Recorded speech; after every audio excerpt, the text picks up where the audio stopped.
സ്വന്തം നാട്ടിൽ പരിപാടി നടത്തിയപ്പോൾ നാദൃഷൊക്കെ ഒരു ദിവസം ഒരു സ്യൂട്ടൊക്കെ തയ്ച്ചു, നല്ലൊരു സ്യൂട്ടൊക്കെ തയ്ച്ചു. എന്നിട്ട് സ്റ്റേജിൽ കയറുന്നതിന് മുമ്പ് സ്വന്തം നാട്ടിലാണ് പരിപാടി. അപ്പോൾ അവിടെ നമ്മൾ സ്യൂട്ടൊക്കെ ഇട്ട് വന്ന് പാടുന്നതിനകത്തൊരു കുഴപ്പവുമുണ്ട്, എന്നാൽ അത് ഇടുകയും വേണം.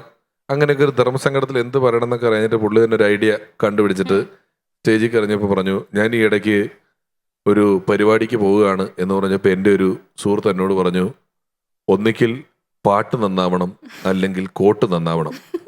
പാട്ട് നന്നാക്കാൻ എന്നെ കൊണ്ട് പറ്റില്ല, അതുകൊണ്ട് ഞാൻ എൻ്റെ കോട്ട് നന്നാക്കി എന്ന് പറഞ്ഞു. ഉടനെ ഫ്രണ്ടിൽ ഇരുന്നൊരുത്തം കോട്ടും കൊള്ളിയലാന്ന്. അത് മൈക്കിൽ കൂടെ കയറി എല്ലാരും കേട്ട അത്രയും ഫ്രണ്ടിൽ നിർത്താൻ പറഞ്ഞത്. പിന്നെ ഈ കുറെ വിഷയങ്ങൾ ഈ ഡ്രസ്സമ്മ പിടിച്ചു കഴിഞ്ഞാൽ നല്ല രസമുള്ള കുറെ, അതിനകത്ത് പ്രസന്നവേഷം ഉൾപ്പെടെ എല്ലാ കാര്യങ്ങളും പറഞ്ഞാണ് പോയതും. സുഹൃത്ത് ഒരുത്തൻ ഉണ്ട്, അവൻ ഈ ഷഡ്ഡി കളയില്ല എന്ന് പറഞ്ഞല്ലോ നിങ്ങള്. ഇവൻ എന്താ ചെയ്യുന്നറിയോ, ഇവന്റെ പഴയ ഷഡ്ഡി പുതിയ ഷഡ്ഡിയുടെ വെട്ടിയിലിട്ടിട്ട് വേറെ ഏതെങ്കിലും വീടിന്റെ മതിലൊക്കെ കൊണ്ടുവയ്ക്കും.